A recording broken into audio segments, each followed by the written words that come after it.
Hello guys, the most common question I get asked about car leasing is there a catch?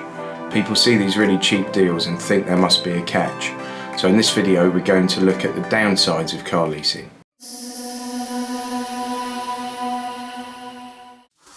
Okay, so following on from all my videos about car leasing and cheap car leasing deals and what have you, the most common question I get asked probably is what's the catch? People see these deals, they're really cheap and they just think there must be a catch. Okay, so we're going to look at the downsides of car leasing, so hopefully you understand what that catch is. Okay, so firstly, you've got to have a decent credit score. You know, you're not going to find a lease deal, essentially it's a finance arrangement. People are not going to lend even on that temporary basis if you have a poor credit history. You've got CCJs and things like that. You're going to find it much more difficult to get a deal. So the first one is you've got to have a decent credit score.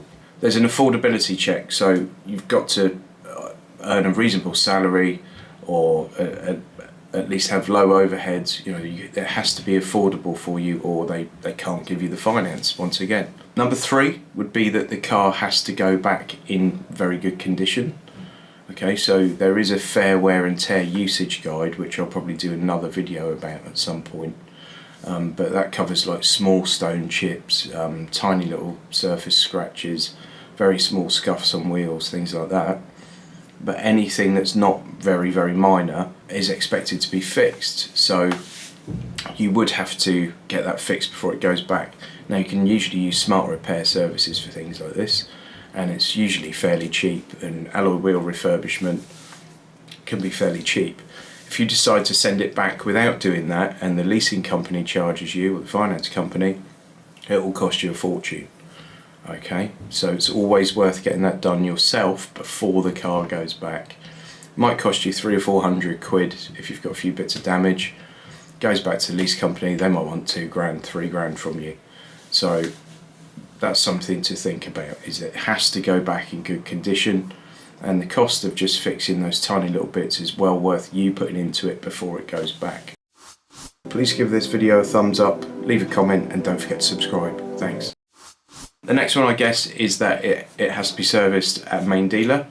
You may find some that say it could be serviced elsewhere with approved parts and what have you, but life's much easier if you just go to the main dealer. Obviously there's a cost involved in that, so you should look at service costs before you get into a car. Sometimes, strangely, some of the expensive brands are cheaper to service than some of the not so expensive brands or not so premium brands. So really look at the servicing that you're going to have to put into that car. Hopefully you know roughly the kind of mileage you're going to be putting into it, so you can, you know, speak to a local dealer and see what the first service cost, the second service cost, etc. Well worth doing that, and being well prepared and informed, I guess, before you make your decision. The next downside is that you are essentially tied to that car for the period of the lease. So if you lease a car for 3 years or 2 years, you've got that car for 3 years or 2 years.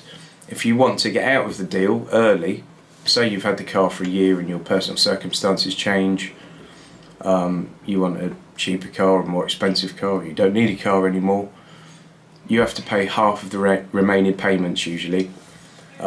Each lease agreement is unique, but every one I've seen, you have to pay half of the remaining payments and the car goes back. So if you're paying £500 a month and you've got 12 months left on the deal, you're going to be paying 3 grand to send the car back. Okay, and as far as I'm aware, there's no way around that. That's how it is.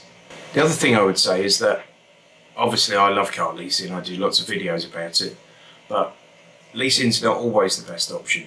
Okay, there is a certain amount of money where it's worth buying a car and just running it. You know, if you don't have a huge budget, try and buy a decent car, get a few years out of it, move it on. But aside from that, leasing works really well when you've got a really good deal, and the deals come and go quite regularly. Okay, so a car that this month might cost you £500 a month, in 2 months might be £300 a month because of something that's going on in the background. We'll talk about that in a sec. But don't think that by leasing a car you've always got the best deal.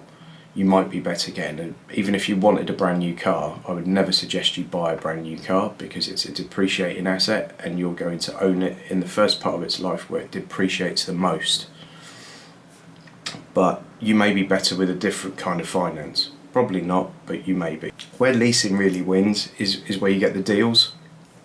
They tend to come along in a few different ways, but I'll probably do a longer video on this at some point. But essentially, sometimes it's a new model that's launched and the manufacturer wants to see lots of them on the road because it's a nice looking car. They want people to say, ooh, I want one of those.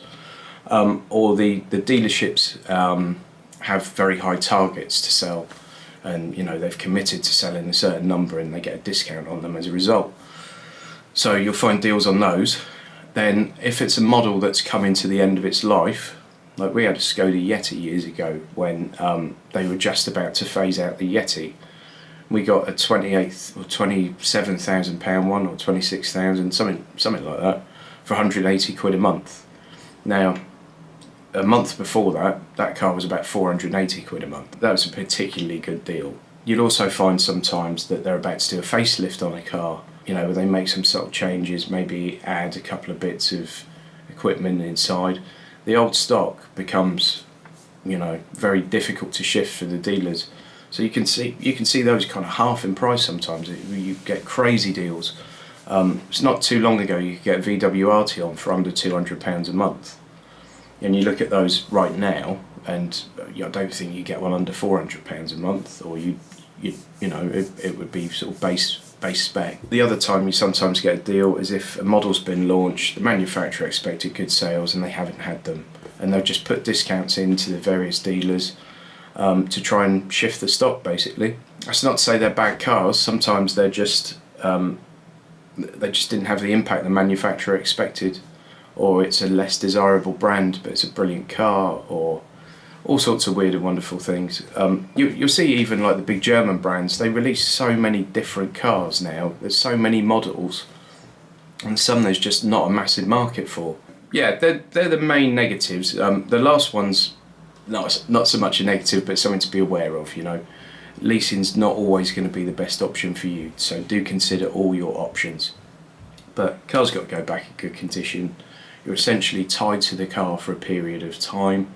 Clean it as well before it goes back. It needs to be clean. Your local hand car wash, just pay for a mini valet on the car and it's usually sufficient. So hope you enjoyed the video. Hope it's useful to those of you with questions. Please as always give me a thumbs up, and if you haven't done so already, please subscribe. Lots of leasing content and a bit more used car content coming to the channel as well, so keep watching.